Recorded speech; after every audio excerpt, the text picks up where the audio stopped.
This is Welcome to a Threaded Gentleman. This is the graveyard of comedy where the jokes that no one else wanted to do came to die. Welcome to the Halloween special where we've got... I'd never do that again. That was awful. That was a house of retards. That was really bad. But no, welcome everyone to the Threaded Gentleman Halloween special. Bam, bam, bam. And he was drenched in feces. Okay, so I feel like maybe we might need an on-the-spot Halloween character from Ben. Oh, fucking hell. I haven't had any time to prepare. What will I do? Oh, my God. Madeleine McCann? This ghost? Now you're talking. Now you're talking my language. I'm the ghost of Epstein. Come to my island. Ooh. For my American audience out there, by the way, I'm Nancy Pelosi. She's alive. Yeah, I know, but look at her. Barely. She's just... oh, God. She's a human sunspot. She looks like if Minnie Mouse was a real person. Sinead O'Connor. Yes. Although I think maybe me and you, Charlie, could do a better Sinead O'Connor impression with our hairline and our links to religious fundamentalism. Okay, guys, so we have done a roundup of our spookiest, creepiest stories from not just the last season, but all seasons so far. And from all time. Yeah, we've got some shit for you today, so strap in, strap on, and strap up. It's like Tales from the Crypt, but it's a porta potty instead. Love it. Right, let's do it. Let's fucking do it. Boom down. Hello and welcome to The Thread of Gentlemen, a podcast where we take a kamikaze dive into the best and often worse tales the internet has to offer. I'm Johnny. I'm Ben. I'm Charlie. And without any further ado, I think we need to get this show started.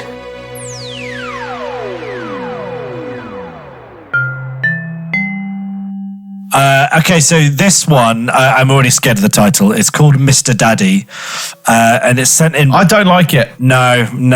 How do you manage to take a fucking teabagged dead hobo and make me worry after that? Do you know what I mean? It's sent in by Kay via email, so thank you very much, Kay, for sending this one in. Thank you, Kay. If you've got stories to send them into, stories@threadofgentleman.com. Years ago, my mother forced me to join a hiking group of socially awkward teenagers. As I was, and still am, an unbelievably bitchless guy with low-level Asperger's.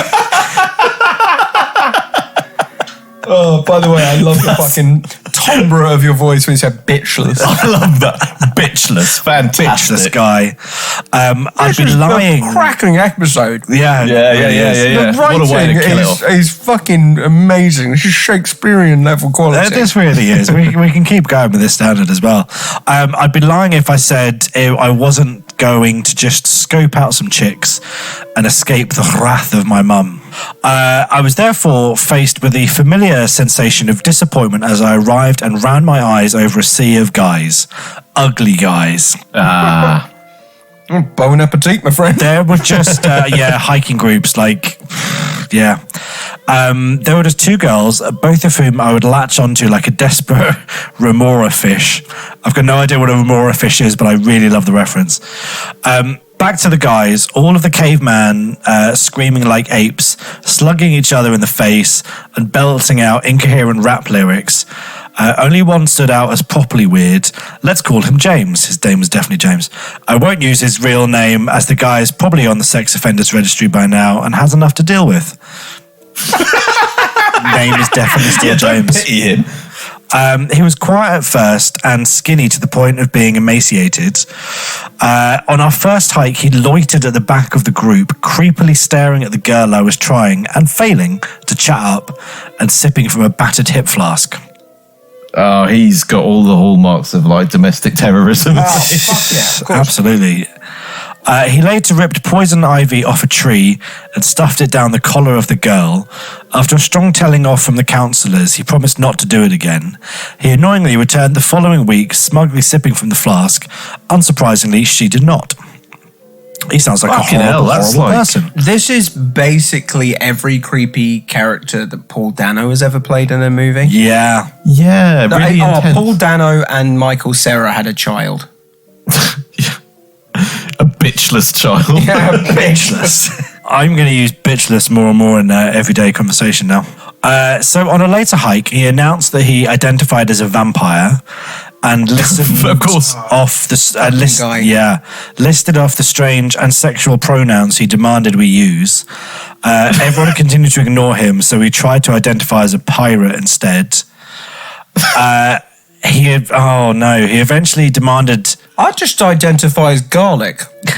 Also, like, how is the writer the bitchless one when this guy's identifying as a vampire and a pirate? By the way, this guy definitely, if not on him, definitely back in his wardrobe, owns a leather coat that goes down to the floor.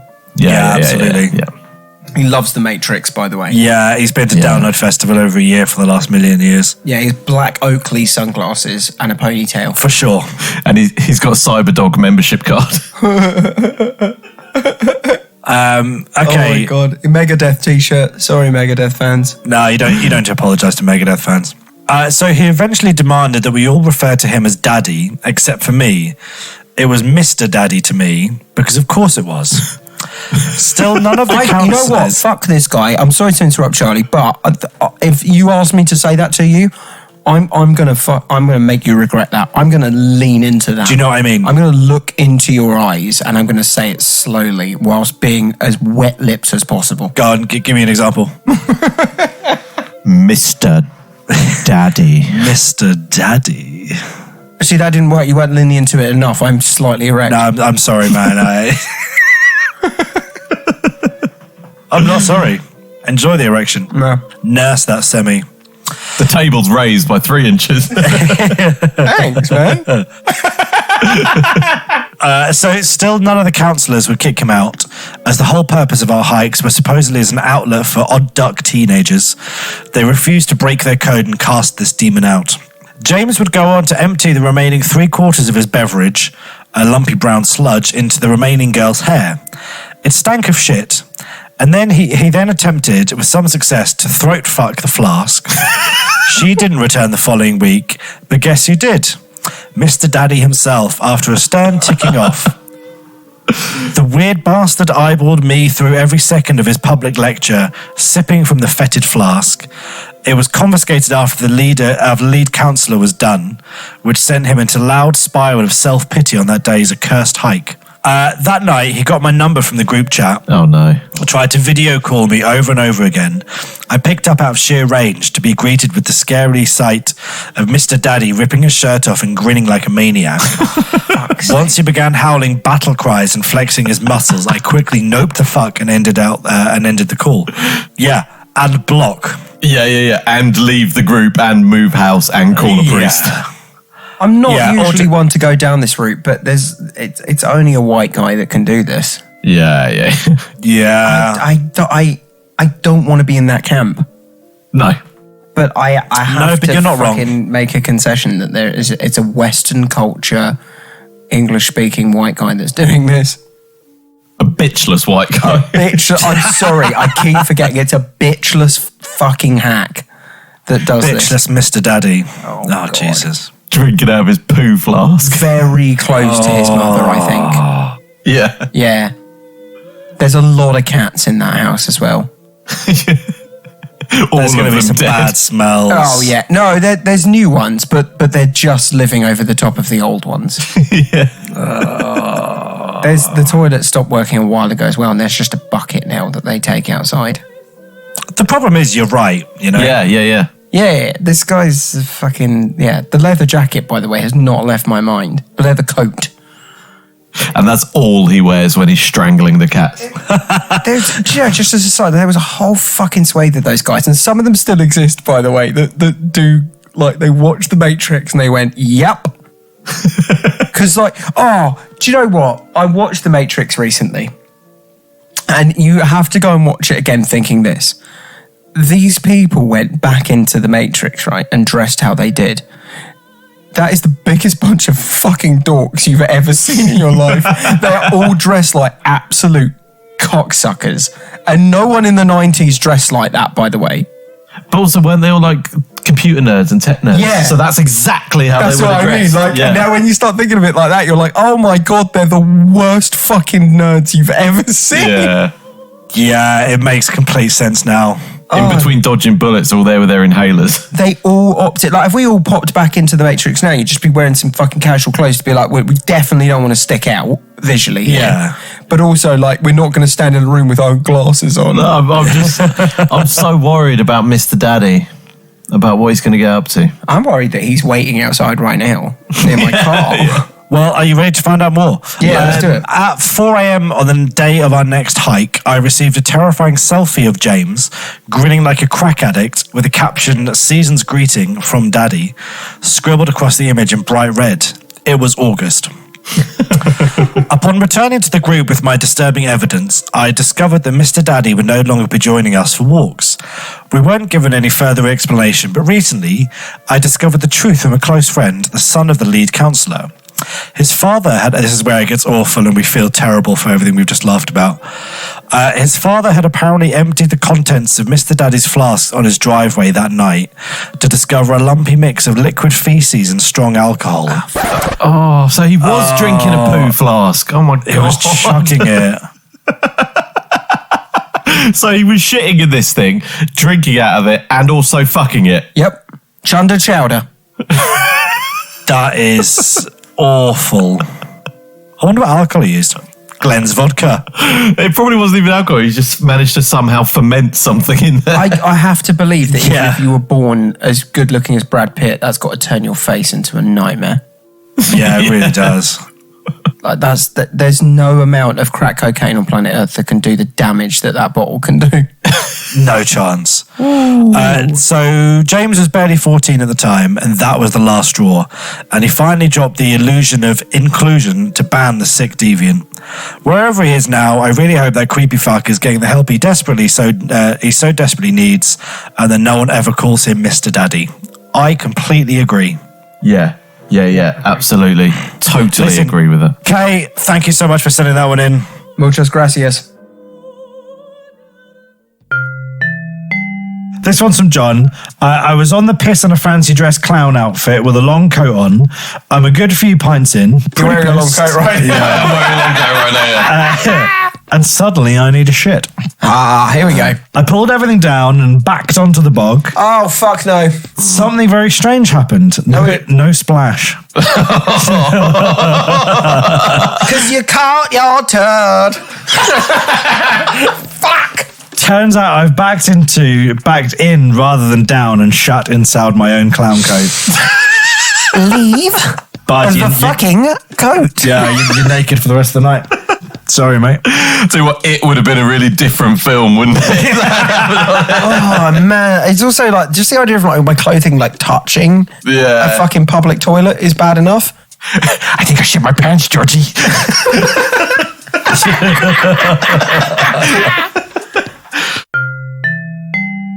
Okay, this one is called the Cowshed Mystery. Ooh. Well, thank you for sending this one in.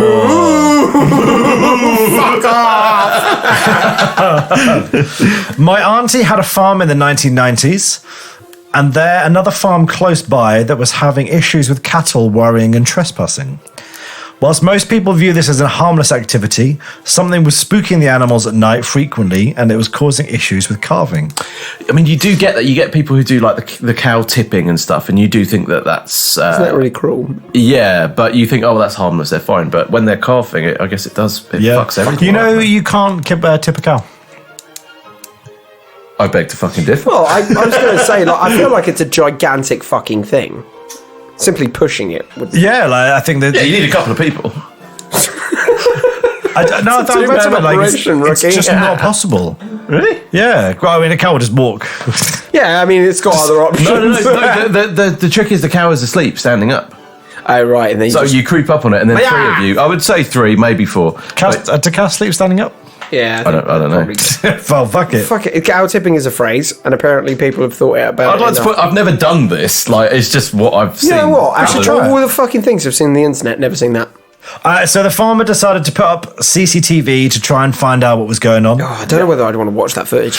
Expecting to see an escaped animal, some neighbourhood dog, or even trespassing kids messing about. Yeah, fair play. That's what. Do you know what? I wouldn't put something up there because I'd be like, what if it's a ghost? I'm sorry, this is very Yeah, gentleman. you know what? I I would have to think sell the that. house. I would think that. Yeah. Oh, yeah. But at the same time, this is very gentleman, and it's Going to be a penis. So after a week or so of nightly bovine screaming from the cowsheds, the farmer watched the CCTV.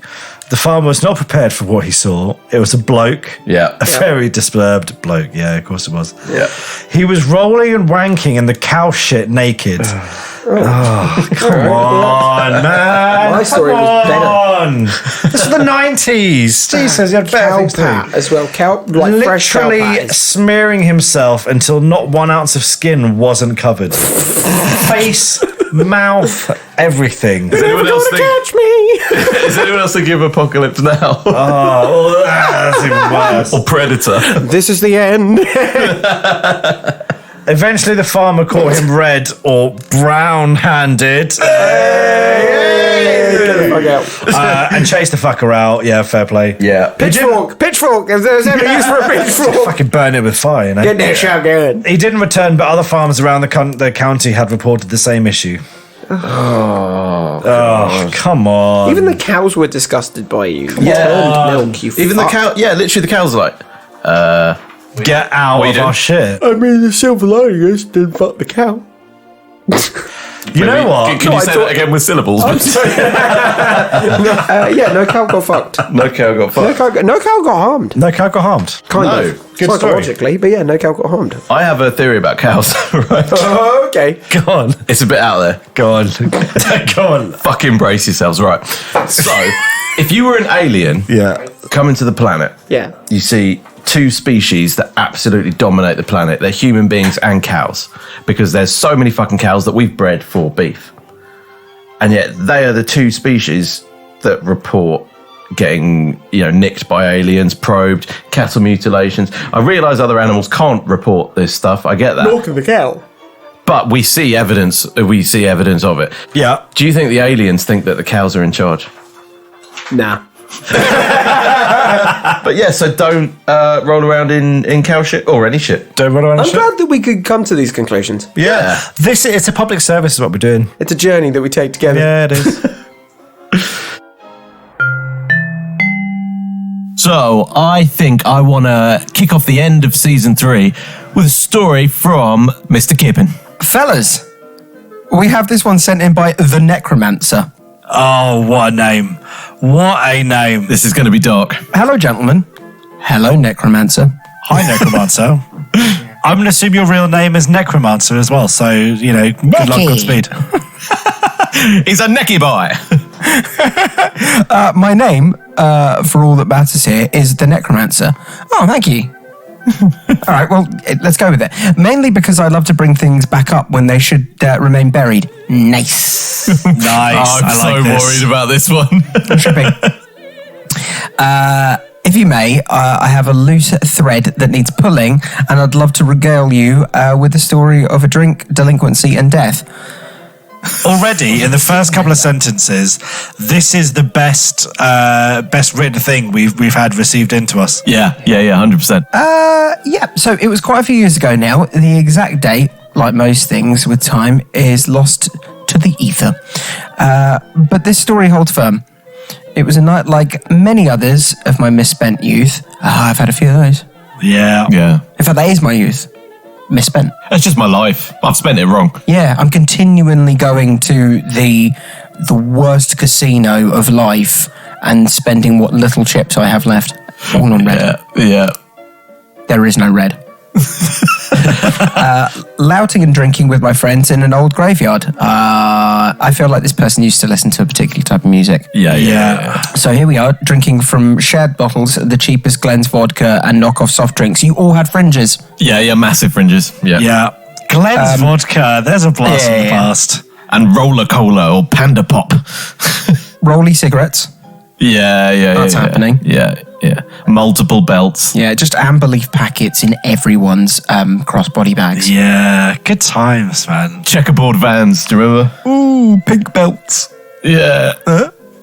It's a particular 2005 to 2008 crowd here who know who they are. Yeah. Come on.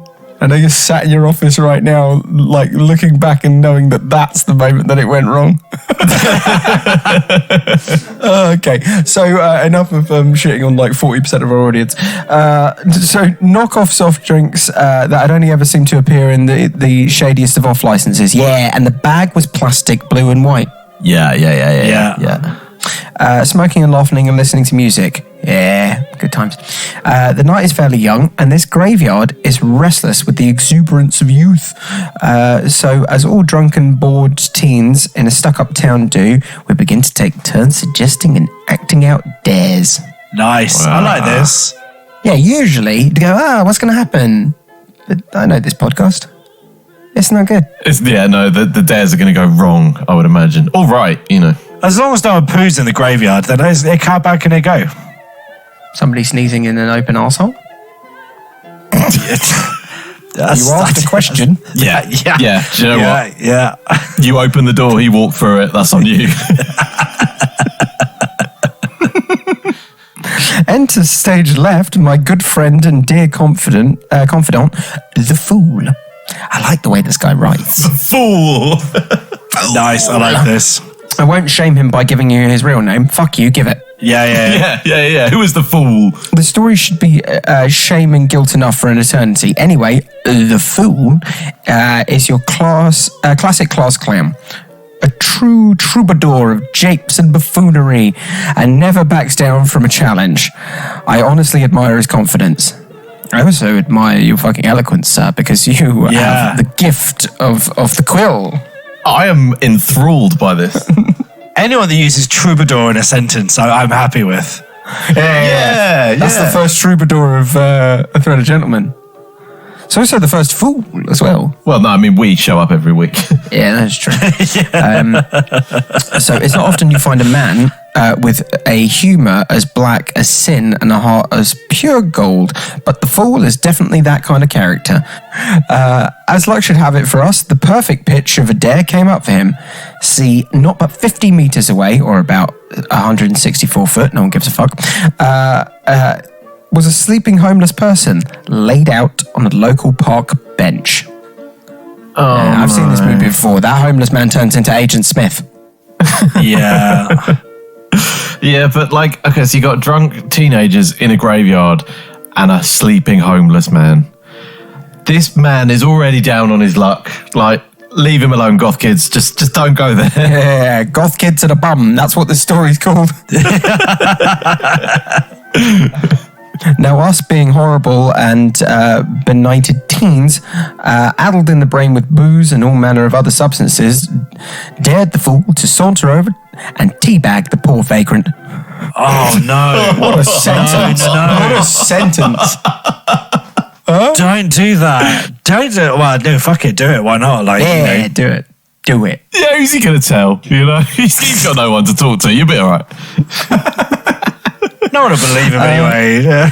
I got teabagged to the graveyard. Get away from me, you rudderless bum. Come here, bum. Prepare to be bagged, son. This vagabond is in for a bagging.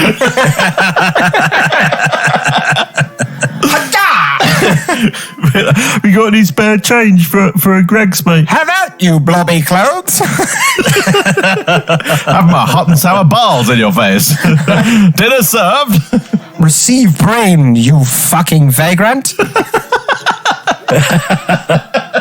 Oh, it's bloody brilliant. So, where were we? And so, saunter over to the hobo he did.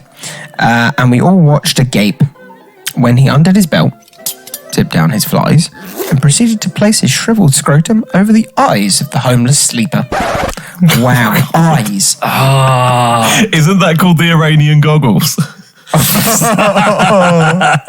That's rough. Oh, man. Oh, my God. I mean, that's bad. I kind of feel like you're setting yourself up for some sort of infection with this.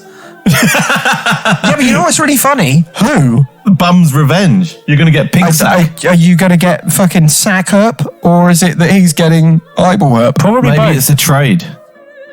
Oh, yeah, that's nasty, isn't it? This is definitely the the barrel, isn't it, of our stories? This is like way beneath the barrel. Fucking hell. Right, the Pukian cunt had actually done it. The fool, the madman, the genius. He came jogging back over to us. He had the largest shit-eating grin on his face. And for the rest of the evening, that's exactly where it stayed. Wow, really happy with himself. Yeah. Just, okay. It's borderline rape, so maybe pull it back a little bit. Scale it back, Sam. Yeah. I feel like we're quite far over the border of the borderline. But Oh, yeah, you're in Tijuana of rape, but it's... We're going to we'll carry on. We'll see if this turns into something worse. I have a feeling that it will, because there's quite a few paragraphs left. So, for much of the rest of that evening, that's exactly where it stayed, the smile. Praised and accoladed by all of us for his feat and daring. As you can imagine, being we are all in our best natures, cowardly types, we promptly departed the area, somewhere a little different to spend the rest of the evening. Yeah, good idea. yeah. Hey, they left the hat. The hat being the homeless man. Yeah. And the sexual assault they had performed on it. Yeah, that's it. That's the one. Yeah, you got it. Fuck's sake. They're learning. Yeah, only took 3 seasons. That's fair enough. Yeah, I mean, there's many things wrong with this. So vacating the area is probably the best thing you can do. And so it wasn't until the very depths of the night that we made our way back to the graveyard. But when we did amble past, it seemed in a drunken stupor, we were amazed to see it filled with flashing lights. Oh no. Oh No. They teabagged him to death. He'd been bagged to death. There's just like a ball-shaped white line around his eyes. Is that what happens to raccoons? Oh no. I don't like it. Yeah, no. Oh, that's awful. I mean, you deserve it. Well, no one really deserves to die, but I don't know. So wait, hang on. He deserves to be teabagged to death because he's homeless, is what you're saying. He's made some poor choices. So, he's chosen his path. He's going to fucking walk it. You made your bed. Well, you don't have a bed, but... You made your sleeping bag. You lay down in your cardboard boxes. So, what ho, this very trepid writer puts. What a display is this? What change of affairs had there been to bring on such a spectacle? Oh, I don't know, maybe suffocation by sack, but we'll find out. Well, gentlemen, as this thread runs closer and closer to running its course, I can tell you with absolute certainty that we saw that homeless man being lifted, then wheeled into the back of a waiting ambulance in a body bag. Oh, shittington. Well, that's 2 bags that night. Oh no. Somewhere there's a really sad 3-legged dog. I mean, it's not too soon because it's 2000 and something. That's a 00. My friend and dear companion, the fool, had teabagged a corpse. I mean, in a way, I'm relieved that he was already dead. But, I mean, there's no winners here, is there? So, the Necromancer. P.S. Keep up the bloody good work and thoroughly enjoyed listening to the podcast. Well, thank you, Necromancer. Thank you, Necromancer. Yeah, thanks very Never much for darken sending our that door in. again. We're going to send you a T-shirt and an attorney. You need a solicitor, and your friend the fool needs help. Needs to wash his balls. I don't think there's enough water, John. I'm very sure they've got more stories and I want to hear them. Yeah, 100%. Oh, I don't doubt it, because they're drunken vagabonds who hung out in graveyards. There's going to be more where that came from. Necromancer special episode coming in season 4. I'll tell you what, if the Necromancer, if you're out there, could you just send us stories of the other dares that evening? I'd love it if that wasn't the worst thing that happened that night. That's the entry level story. Yeah. Season 4. And then we buggered a fox.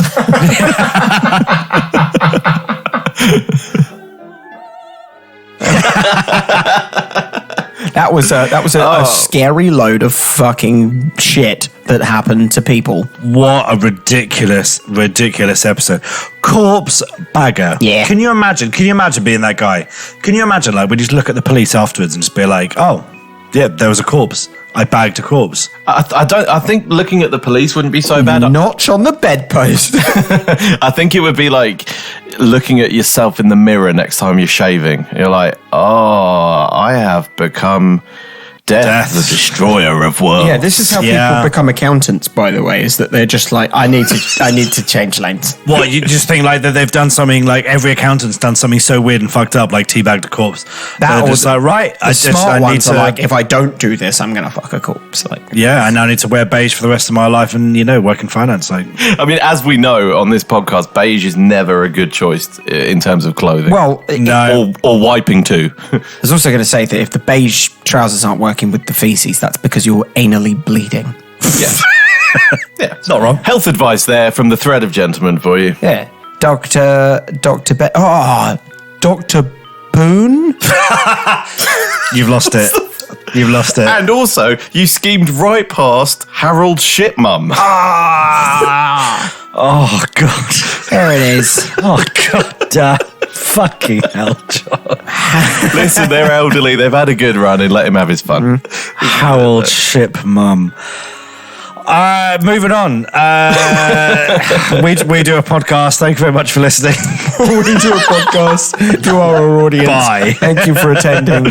And this is the only place that you can find on the entire web where people fucking teabag corpses.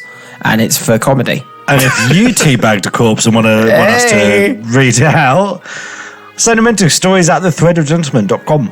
That is stories@thethreadofgentleman.com. But also T's and C's at the bottom of this one. Don't consciously fucking teabag a corpse. Just do it by accident. Yeah, it has to be accidental bagging. Any fornication or fondling of any corpse of any kind must be done unawares before one sends it in and submits it. Well, I mean, we're not picky.